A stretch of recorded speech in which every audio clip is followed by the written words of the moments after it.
ఈ మధ్య కాలంలో నేను చాలా చోట్ల చూస్తున్నానండి. చిన్న పిల్లలపైన అత్యాచారాలు.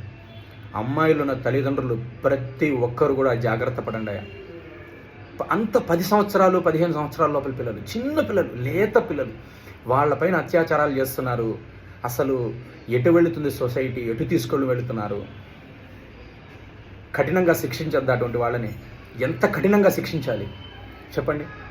ఎంత కఠినంగా శిక్షించాలంటే, అటువంటి ఆలోచన రావాలంటేనే వెన్నులోంచి వణుకు పుట్టుకు రావాలి. అంత కఠినంగా శిక్షించాలి, అంత కఠినంగా శిక్షించాలి వాళ్ళు. పేరెంట్స్, అమ్మాయిల తల్లిదండ్రులు ప్రతి ఒక్కరూ దయచేసి చెబుతున్నా, ఎవ్వరిని నమ్మవకండి. స్కూల్లో అవ్వచ్చు, మీ పనివాళ్ళని అవ్వచ్చు, వాచ్మెన్ అవ్వచ్చు, మీ ఇంటికి పాలు వేసేవాడిని అవ్వచ్చు, మీకు పేపర్ వేసేవాడిని అవ్వచ్చు, రిలేటివ్స్ అవ్వచ్చు, మేనమామలు అవ్వచ్చు, ఎవ్వరిని నమ్మకండి. మీ పిల్లలకి గుడ్ టచ్, బ్యాడ్ టచ్ నేర్పించండి. ప్రైవేట్ పార్ట్స్లో టచ్ చేస్తే సీరియస్గా రియాక్ట్